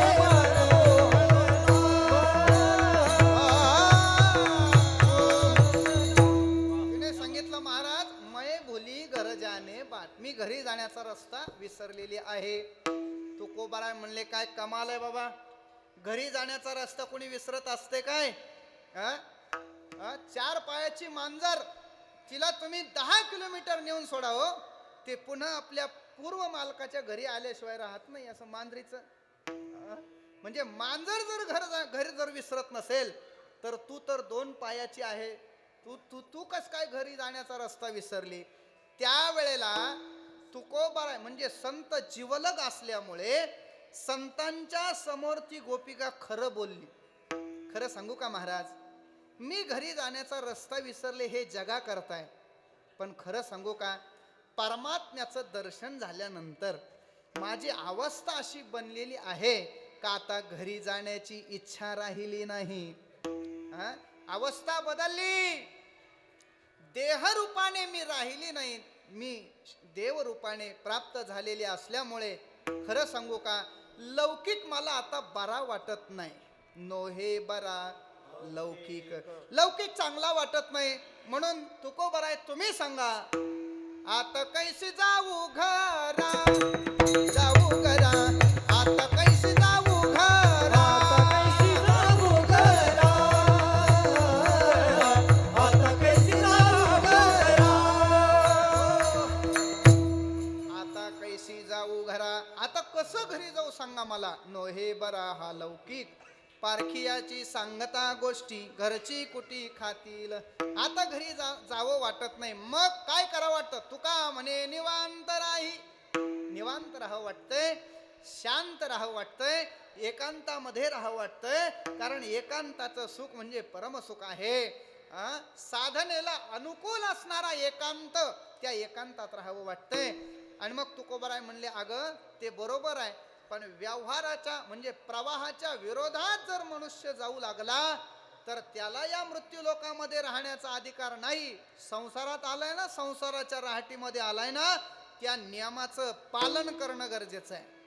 तिने सांगितलं काय करावं महाराज. बऱ्याच वेळेला असं वाटतं घरी जावं, प्रयत्न करते, पण काय सांगावं. पाय उचलला की पायाखाली मला कृष्ण दर्शन होऊ लागलेलं आहे. म्हणून चिंता आहे मला. कहा पगडारू देखे अनेरा, देखा तो सब वहिने घेरा. जिकडं पाहिलं तिकडं भगवान परमात्मा निदर्शनात येऊ लागलेला आहे. विठ्ठल विस्तारला जनी, सप्त पाताळे भरोणी, विठ्ठल व्यापक त्रिभुवनी, विठ्ठल मनी मानसी. ही अवस्था माझी झालेली आहे. त्यावेळेला तुकोबाराय म्हणले, अगं जा ना घरी. कहा पगडारू देखे अनेरा, देखा तो सब वहिने घेरा. एकदा वाळवंटामध्ये आईसाहेबांनी आरती घेतली देवाला ओवाळण्यासाठी. आईसाहेब विचार करायला लागल्या, सगळं जग देवाला ओवाळायला लागलं. पंचप्राण आरत्या घेवणी देवश्रिया येती, देवश्रिया येती, भावे ओवाळती रखुमाईच्या पती. अरे म्हणलं, माझ्या पतीला देवश्रिया येऊन ओवाळायला लागल्या, मला ओवाळायला काय झालं. आणि आरती घेतली, निघाल्या ओवाळायला. तिथं गेल्या वाळवंटात तर प्रत्येक जण पांडुरंग दिसायला लागले. आणि मग आई साहेबांना चिंता पडली. बोलायला लागले, आई लाजले गे माये आता कवना ओवाळू, जिकडे पाहे तिकडे चतुर्भुज गोपाळू. सगळा अभंग बघून घ्या तुम्ही. आणि मग काही कळे ना कोणाला ओवाळावं. चुकून जर दुसरा नंबर लागला तर करायचं काय. म्हणून आई साहेब अशा स्तब्ध उभ्या राहिल्या. नामदेवराय तिथे आले. नामदेवराय म्हणले, 1 वाजायला लागला, तुम्ही नुसते ताट घेऊन उभा राहिले, कधी तुम्ही ओवाळणार, कधी ओवाळणार तुम्ही. त्यावेळेला नामदेवराया, अहो मला कळे ना कोणाला ओवाळावं. म्हणजे काय, जिकडं पाहिलं तिकडं चतुर्भुज परमात्मा दिसू लागलेला आहे. ही अवस्था माझी झालेली आहे. नामदेवराय म्हणले, किती सोपं आहे. वैजयंती माळ गळा, श्रीवत्सलांचन, विष्णुदास नामायेने दाविली खून. नामदेवरांनी खून दाखवली, आई साहेबांनी ओवाळलं. आई साहेबांची ही जशी अवस्था झाली, आज तीच अवस्था या गोपिकाची झालेली आहे. म्हणून कहा पगडारू देखे अनेरा, देखा तो सब जय जय कुमार.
पुनीत बहिरे तुका भागारे सब मन का धोका कान्हारे मन मोहनलाल सबही विसरू देखे गोपाल. अशी साधकाची ही अवस्था अलौकिक बनते. या गवळणीच्या द्वारा गोपिकांची अवस्था जशी बदलली तशी आमची ही अवस्था बदलावी अशी भगवान परमात्म्याकडे विनंती आहे. परमात्म्याची एक लीला पाहूया आणि आपण सेवा सुपूर्त करूया. ऐका ना, एक लीला बघायची, छोटीशी एक लीला बघू, पण ध्यानात ठेवा ती छोटीशी लीला ती सांगण्यासाठी 1-2 तास लागणार आहे बरं का. त्याचे टेन्शनमध्ये आले का काय तुम्ही? तसं काही काळजी करायची नाही. एक 5-10 मिनिटामध्ये आपण एकदमच आपण संगमनेरला जाऊन पोहोचू, काळजी करायची नाही. ऐका, परमात्मा काल्याचं कीर्तन म्हटलं की एखादी लीला आपण सांगितली पाहिजे. भगवान परमात्मा ज्यावेळेला लीला करत असताना गोकुळामध्ये त्याने काय काय केलेलं आहे, रांगत असताना जी लीला केली, गोधने राखत असताना जी लीला केलेली आहे. रांगता गोधने राखीत आहे, रांगताना त्याने काय केलं ऐका. परमात्मा ज्या वेळेला अवताराला आला, भगवान परमात्मा 1 वर्षाचे झाले आणि परमात्मा रांगायला लागले महाराज. तर ते कसे रांगायला लागले त्याचंही वर्णन. तळवे तळ हात टेकीता, अरे टाळी वाजून सगळ्यांनी सहभाग घ्या. तळवे तळ हात टेकीता डाव्या गुडघ्याने रांगत, तळ हात टेकीता डाव्या गुडघ्याने रांगत. रंगानी रंगनाथ तोम्या देखील असे, रंगानी रंगनाथ तोम्या देखील असे. तळवे तळ हात टेकीता डाव्या गुडघ्याने रांगत, तळवे तळ हात टेकीता डाव्या गुडघ्याने रांगत. आई बाप टाळी वाजवा, हरी बोल. रंगानी रंगनाथ तोम्या देखील असे, हो रंगानी रंगनाथ तोम्या देखील असे. आई बाप टाळी वाजवा. अगदी 2च मिनिटात आपलं कीर्तन संपणार आहे. संध्याकाळी तुम्हाला कोणी टाळी वाजव म्हणणार नाही, म्हणून सगळ्यांनी वरती हात करून टाळी वाजवा. ऐका, गवळण जसवंती पै सांगे, हो गवळण जसवंती पै सांगे, आणि या कृष्णाच्या मागे, या कृष्णाच्या मागे येणे होती रंगे, येणे होसी रंगे, या दुधाते बक्षले. या दुधाचे रक्षले. तळवे तळ हात टेकीता डाव्या गुडघ्याने रांगत, तळ हात टेकीता डाव्या गुडघ्याने रांगत. रंगानी रंगानी रंगानी रंगानी रंगानी रंगनाथ तोम्या देखील असे, रंगानी रंगनाथ तोम्या देखील असे. रंगानी रंगनाथ तोम्या देखील असे, रंगानी रंगनाथ तोम्या देखील असे.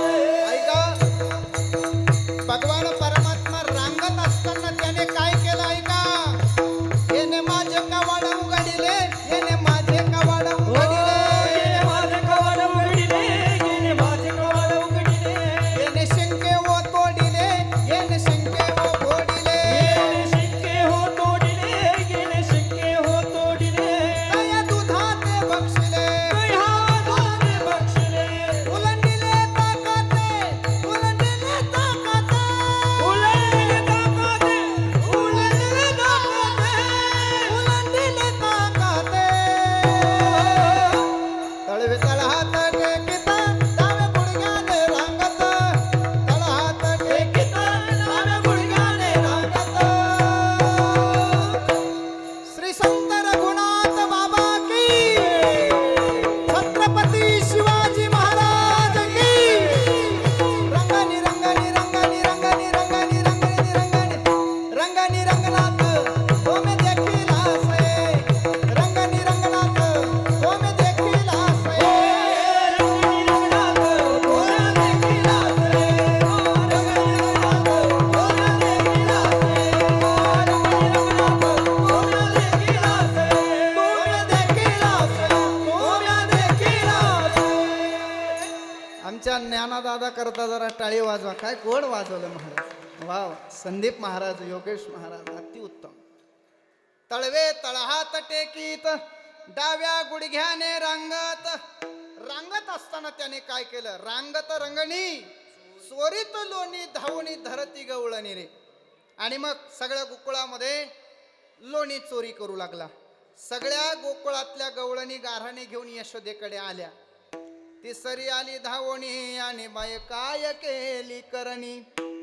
पतीची दाढी आणि माझी वेणी दोन्हीची गाठ देऊन, गाठ बाई कुणाशी सुटेना, कोणाला गाठ सुटेना. शेवटी पतिदेव गोपाळ म्हणला, काय ग तू त्या नंदाच्या कृष्णाला काही म्हणाली होतीस का? म्हणले हो, काल गेली होती ना मी म्हणायला. अरे म्हणले मग गाठ त्यानेच दिलेली आहे. आणि मग निघाले महाराज, परमात्म्याच्या जवळ गेले. परमात्म्याने पाहिलं आणि गाठ सुटली. अशा अनेक खोड्या परमात्म्याने केल्या. एक गोपिका म्हणले, कृष्णा सगळ्या गोकुळात चोरी करशील आणि पुन्हा यशस्वी घरी जाशील, पण एकदा माझ्या घरी येऊन दाखव.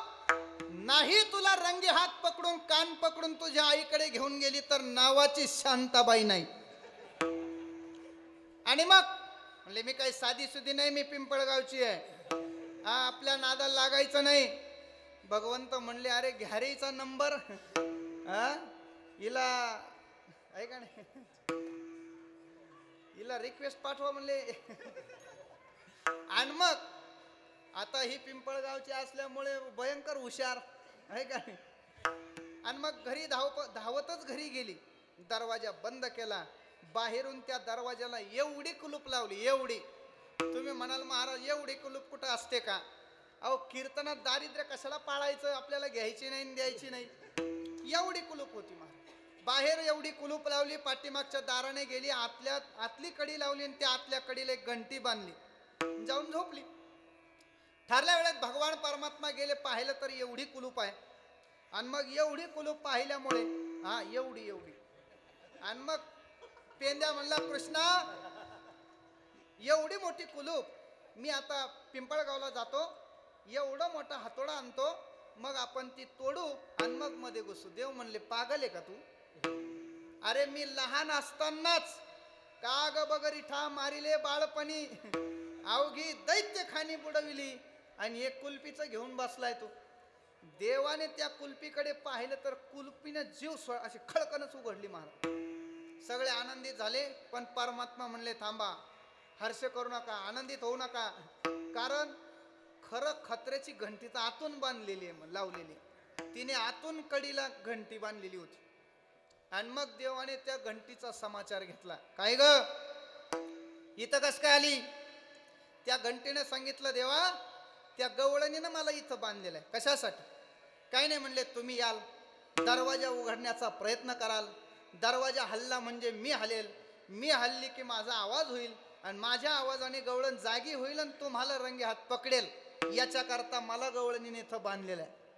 मग देवाने विचारलं, मग वाजणार का?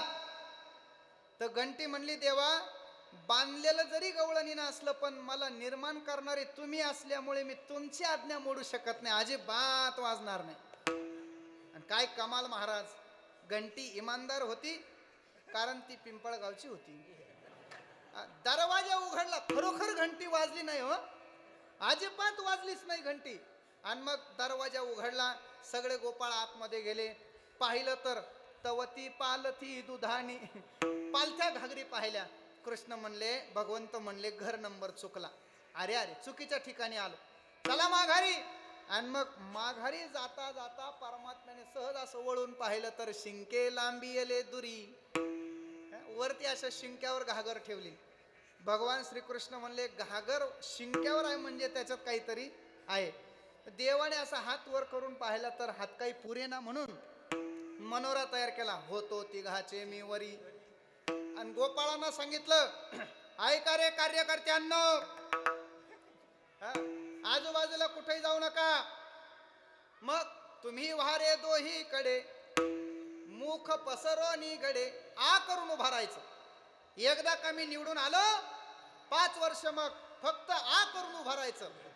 मग खडी खायची, संडास खायचं, रस्ते खायचे, डांबर खायचं, सगळं खाऊन घ्यायचं, आ करून उभा राहायचं. आणि मग गोपाळ म्हणले आपलं कार्यकर्ते चालू होतं का माझ्या तोंडात, अरे बापरे चुकलं. आणि मग गोपाळ म्हणले देवा ठीक आहे आ करून उभं राहायचं, पण कुठे उभं राहायचं. मग देवाने सांगितलं काही नाही, वाहतीच्या धारा घ्या रे दोहीच्या कोपरा. आणि मग भगवंताने गोपाळांना असं केंद्रस्थानी उभं केलं आ करून.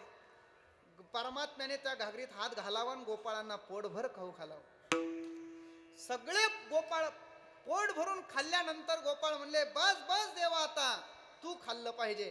देवाने स्वतःसाठी हात घातला तर काही शिल्लक ठेवलेलं नाही, कारण तो देव आहे. देवाचं देणं कधी सरत नाही आणि प्रपंचाचं देणं कधी उरत नाही महाराज. म्हणून देवाचं देणं फार महत्वाचं आहे.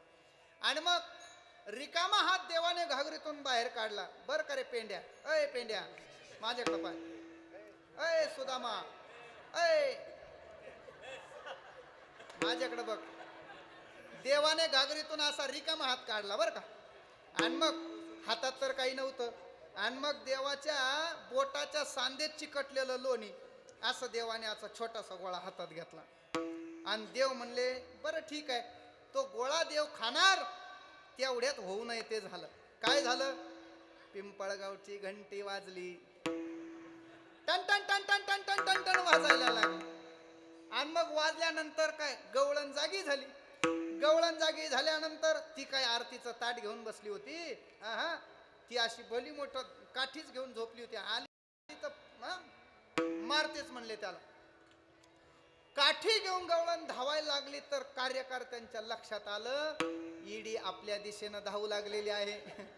म्हणले मग आपण आता आपण काय सोडला पाहिजे, आपण आता मनोरा तोडला पाहिजे असं म्हणायचंय मला, आहे का नाही. आणि मग गोपाळांनी मनोरा तोडला. गोपाळ अंधारात लपून बसले. आणि शिंक्याला कोण लटकलं रे, नितीन गडकरी आपलं भगवान श्रीकृष्ण. कोण लटकलं, भगवान श्रीकृष्ण. आणि मग गवळण आली पाय पकडला. कसं काय पकडला, अरे तुझ्या आईकडे आम्ही गाराणी घेऊन जात होतो त्यावेळेला तुझी आई आम्हाला म्हणायची तुम्ही 12 घरच्या 12 गे गोकुळच्या नारी. काय काय शिव्या तुझी आई आम्हाला देत होती. अरे रे रे येऊ द्या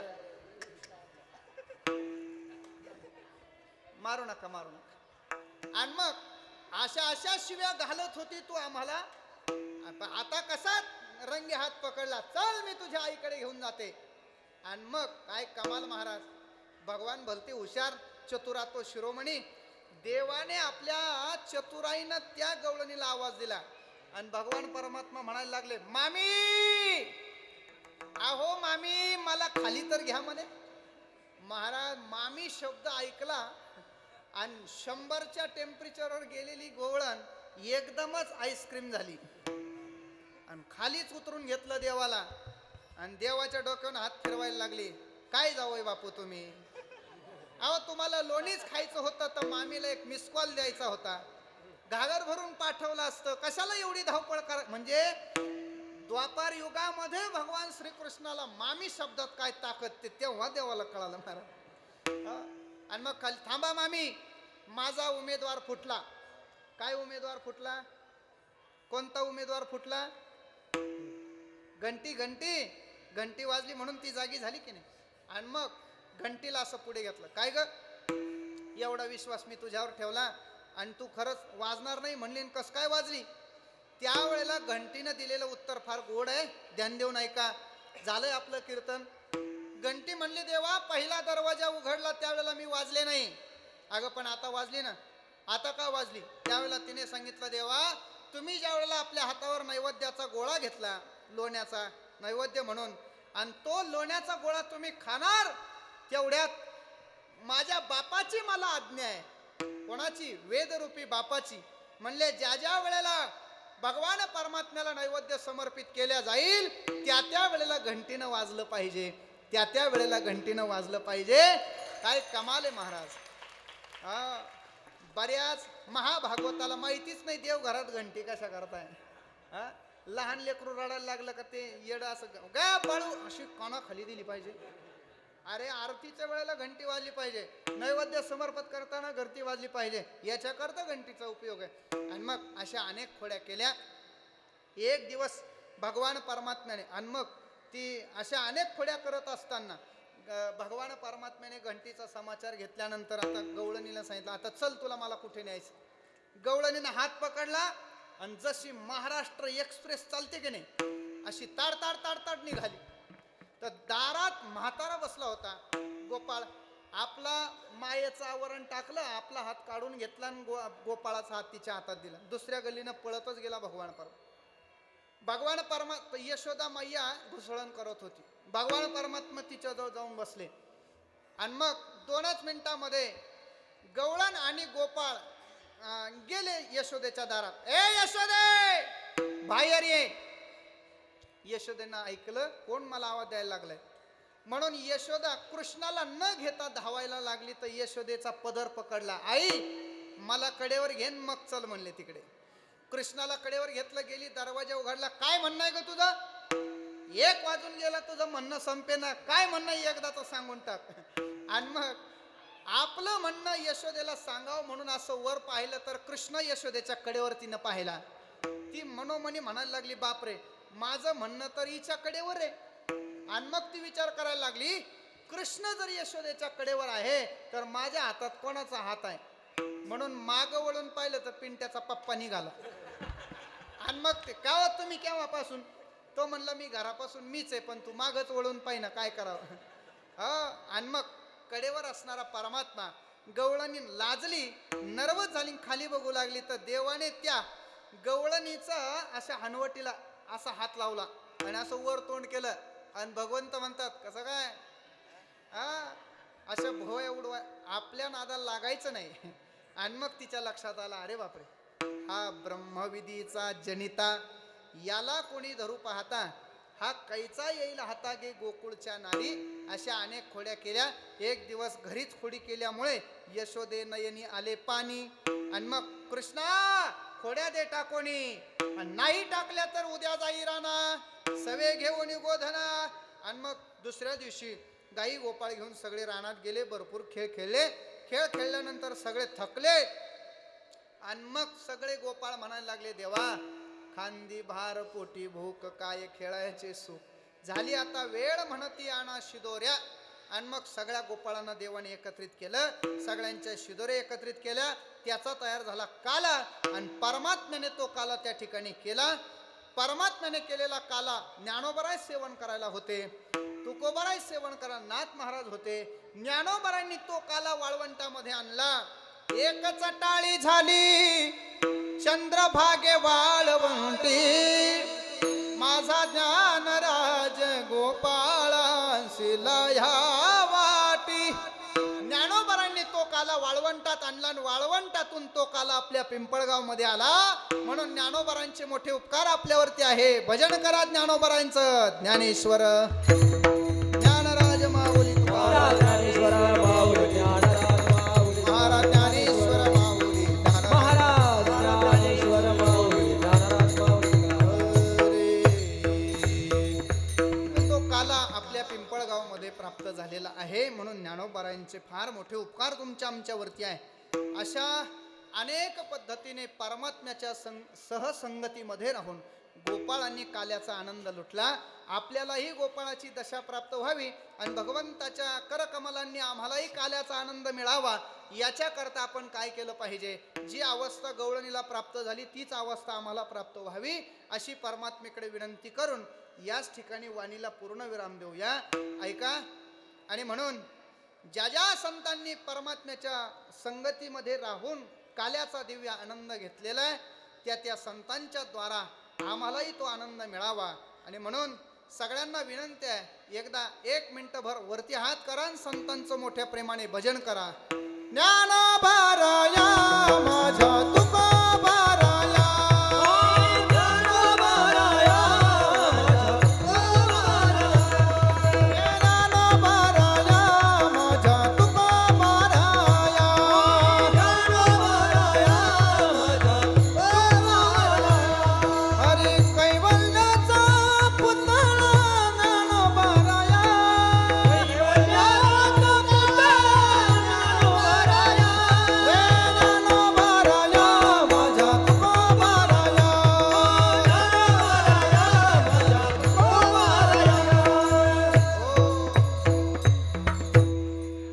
सेवा भगवत चरणारविंदी समर्पित करूया. सद्गुरू रघुनाथ बाबांच्या चरणी ही सेवा समर्पित करूया. आपला हा जो सोहळा आहे अतिशय उत्तम सोहळा सुरू आहे.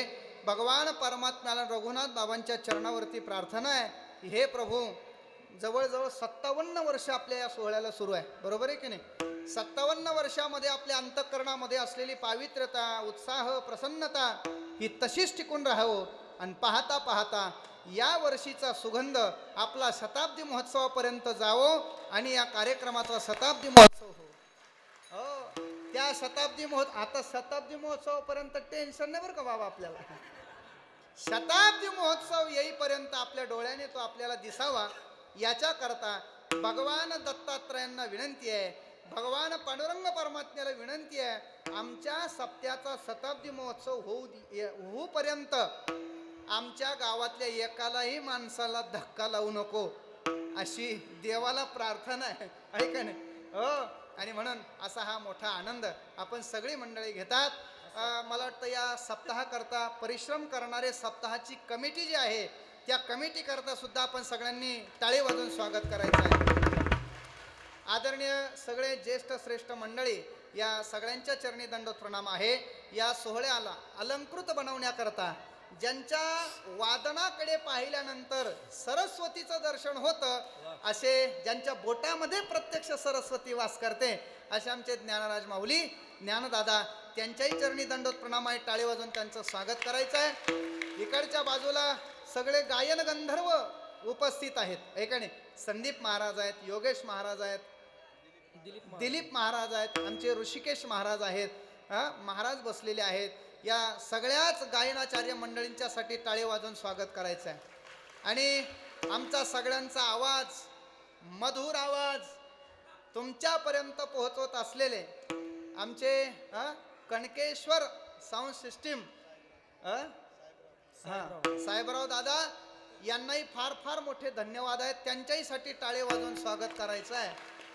सगळ्यांना धन्यवाद. ज्ञात अज्ञात असलेल्या सगळ्यांच्याही चरणी दंडोत प्रणाम करतो.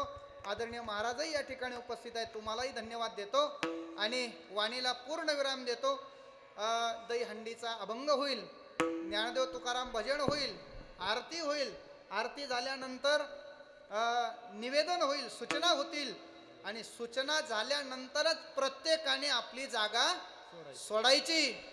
ध्यानात घ्या, त्याच्या अगोदर जर एखादा जागा सोडेल तर तो कायमची जागा सोडेल, बरं का. त्याच्यामुळे विनंती आहे तुम्हाला, आपली जागा सुटू नये याच्या करता आपली जागा सोडू नका, आहे का नाही. विठ्ठल जय जय विठ्ठल, जय विठ्ठल जय जय विठ्ठल, विठ्ठल जय जय विठ्ठल, विठ्ठल जय जय विठ्ठल. शिंके लांबी आले दोरी होतो